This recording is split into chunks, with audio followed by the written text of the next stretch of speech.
Shalom علیکم، السلام علیکم۔ الحق، خدا کا پیارا نام حق۔ خدا حق ہے، برحق ہے، اور ہم بات کر رہے ہیں حق کی، یعنی کتاب مقدس کی۔ کتاب مقدس کے بارے میں ہم کچھ ایسی باتیں آپ کے سامنے لے کر آ رہے ہیں جو خود آپ کو حیران کر دیں گی۔ میں اس وقت ہمارے مسلمان بھائیوں اور بہنوں سے بات کر رہا ہوں۔ جی ہاں، کتاب مقدس وہ کتاب ہے جسے کسی نے بدلا نہیں ہے۔ کتاب مقدس واقعی خدا کا کلام ہے، وہ کلام جو خدا نے انسان کے ذریعے اس زمانے میں ہمارے لیے چھوڑ رکھا ہے بطور اس کتاب کے۔ تو کیوں کتاب مقدس کو اتنی ترغیب دی جا رہی ہے؟ اس لیے کہ کوئی اور دوسری کتاب نہیں ہے دنیا میں جس کی تصدیق کوئی اور کتاب کرے۔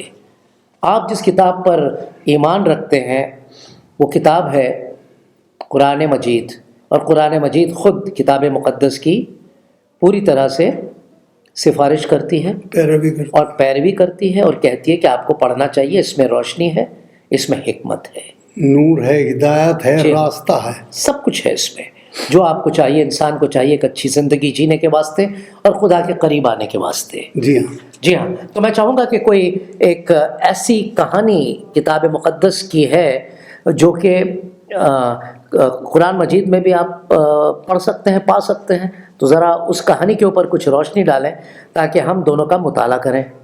ہم یہاں آج دیکھیں گے حضرت موسیٰ اور سانپ کے بارے میں جو قصہ کتاب مقدس میں بیان کیا گیا ہے وہ یہاں بھی ہے، اور کس طریقے سے یہاں درج ہے اس کو دیکھیں گے۔ تو میں پڑھنا چاہوں گا سورہ الاعراف، اور اس کا 103 آیت سے لے کر 122 آیت تک۔ یہاں قرآن مجید میں اس طرح سے لکھا ہے: پھر ان پیغمبروں کے بعد ہم نے موسیٰ کو نشانیاں دے کر فرعون اور اس کے اعیان سلطنت کے پاس بھیجا، یعنی مصر کے بادشاہ کے فرعون کے پاس بھیجا، تو انہوں نے ان کے ساتھ کفر کیا، سو دیکھ لو کہ خرابی کرنے والوں کا انجام کیا ہوتا ہے۔ اور موسیٰ نے کہا کہ اے فرعون، میں رب العالمین کا پیغمبر ہوں، مجھ پر واجب ہے کہ خدا کی طرف سے جو کچھ کہوں سچ ہی کہوں۔ میں تمہارے پاس تمہارے پروردگار کی طرف سے نشانی لے کر آیا ہوں، سو بنی اسرائیل کو میرے ساتھ جانے کی رخصت دے دیجئے، جانے کی اجازت دے دیجئے۔ فرعون نے کہا اگر تم نشانی لے کر آئے ہو تو اگر سچے ہو تو لاؤ دکھاؤ۔ موسیٰ نے اپنی لاٹھی زمین پر ڈال دی تو وہ اس وقت سری اژدہا ہو گیا، اژدہا ہو گیا، سانپ بن گئی، اور اپنا ہاتھ باہر نکالا تو اسی دم دیکھنے والوں کی نگاہوں میں سفید براق تھا، یعنی کوڑ کا۔ تو قوم فرعون میں جو سردار تھے وہ کہنے لگے کہ یہ بڑا علماء جادوگر ہے، یعنی بڑا عالم جادوگر ہے، اس کا ارادہ یہ ہے کہ تم کو تمہارے ملک سے نکال دے، بھلا تمہاری کیا صلاح ہے؟ انہوں نے فرعون سے کہا کہ فی الحال موسیٰ اور اس کے بھائی کے معاملے کو موقوف رکھیں اور شہروں میں نقیب روانہ کر دیجئے کہ تمام ماہر جادوگروں کو اپنے پاس لے آئیں۔ چنانچہ ایسا ہی کیا گیا، جادوگر فرعون کے پاس پہنچے اور کہنے لگے کہ اگر ہم جیت گئے تو ہمیں صلح عطا کیا جائے، صلہ عطا کیا جائے، یعنی فرعون سے کہا انہوں نے، ہمیں گفٹ دیا جائے، ریوارڈ دیا جائے۔ فرعون نے کہا ہاں ضرور، اس کے علاوہ تم مغربوں میں داخل ہو کر لیے جاؤ گے۔ جب فرقین روز مقرر پر جمع ہوئے تو جادوگروں نے کہا کہ موسیٰ یا تو تم جادو کی چیز ڈالو یا ہم ڈالتے ہیں۔ موسیٰ نے کہا تم ہی ڈالو۔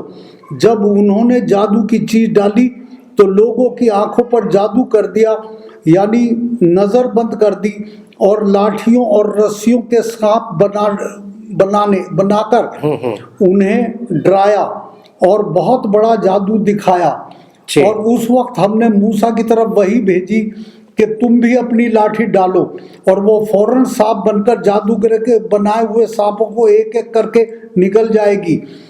پھر تو حق ثابت ہو گیا، اور جو کچھ فرعون کرتے تھے باطل ہو گیا، اور وہ مغلوب ہو گئے اور ذلیل ہو کر رہ گئے، اور یہ کیفیت دیکھ کر جادوگر سجدے میں گر پڑے اور کہنے لگے ہم جہان کے پروردگار پر ایمان لائے، یعنی موسیٰ اور ہارون کے پروردگار پر۔ جی، تو یہاں پر ہم نے کچھ خاص باتوں کو دیکھا ہے۔ سب سے پہلی بات یہ کہ جب حضرت موسیٰ فرعون کے پاس جاتے ہیں یہ کہنے کے واسطے کہ بنی اسرائیل کو چھٹی دے، کیونکہ اس وقت بنی اسرائیل غلامی میں تھا، گویا کرتے تھے، پریشان تھے، جیسا کہ کتاب مقدس میں درج ہے، بہت پریشان تھے۔ غلامی ان کے اوپر اتنی زیادہ محنت سے غلامی کروائی جا رہی تھی کہ بیچارے آرام طلب تھے، وہ لوگ، ان کو آرام نہیں ملتا تھا۔ تو اس وقت ان کے دل سے آہ نکلی، اور خدا نے ان کے آنسوؤں کو دیکھا، ان کی پکار کو سنا، اور حضرت موسیٰ کو بھیجا۔ جب حضرت موسیٰ وہاں پر تشریف لائے تو صاحب فرعون کے پاس گئے، تو فرعون جو ہے راضی نہیں ہوا۔ انہوں نے دریافت کیا کس سے؟ فرعون سے، کہ 3 دن کے لیے چھوڑ دے تاکہ وہ جا کے خداوند کی عبادت کرے، اس خدا کی جس نے انہیں مصر کی، جس نے جو ان کے ماں باپ کا، یعنی کہ ابراہیم، اسحاق اور یعقوب کا خدا ہے، اس کی یہ پرستش کرے، عبادت کرے، جو ان کے باپ داداؤں کا خدا ہے، لیکن اس نے اجازت نہیں دی۔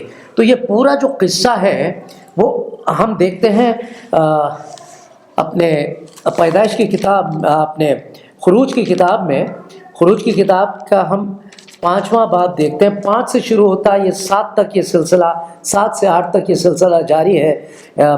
حضرت موسیٰ کا فرعون کے پاس جانا، التجا کرنا، اور وہ نامنظور کرنا ان کی بات کو۔ اس کے بعد فرعون ظلم کرنے لگتا ہے، کن کے اوپر؟ ان کے لوگوں، ان کے اوپر، یہ جو غلام ہیں بیچارے اسرائیلیوں کے اوپر۔ پھر اس کے بعد خدا کے پاس حضرت موسیٰ جا کے روتے ہیں، خدا پھر کہتا ہے کہ ٹھیک ہے، کوئی بات نہیں، ہم کچھ کریں گے اس کے بارے میں۔ اور پھر ایسا ہوتا ہے کہ 7ویں باب میں ہم دیکھتے ہیں 8 سے 13 میں یہ واپس جاتے ہیں، اور خداوند نے موسیٰ اور ہارون سے کہا جب فرعون تم کو کہے اپنا معجزہ دکھاؤ، جیسے کہ کہا کہ تو بتا تو واقعی خدا کی طرف سے آیا ہے، جیسا کہ قرآن مجید میں لکھا ہے۔ تو کیا ہوتا ہے؟ تو ہارون سے کہنا کہ اپنی لاٹھی کو لے کر فرعون کے سامنے ڈال دے تاکہ وہ سانپ بن جائے۔ تو یہاں پر ہم نے دیکھا قرآن مجید میں کہ سانپ بن جاتی ہے لاٹھی۔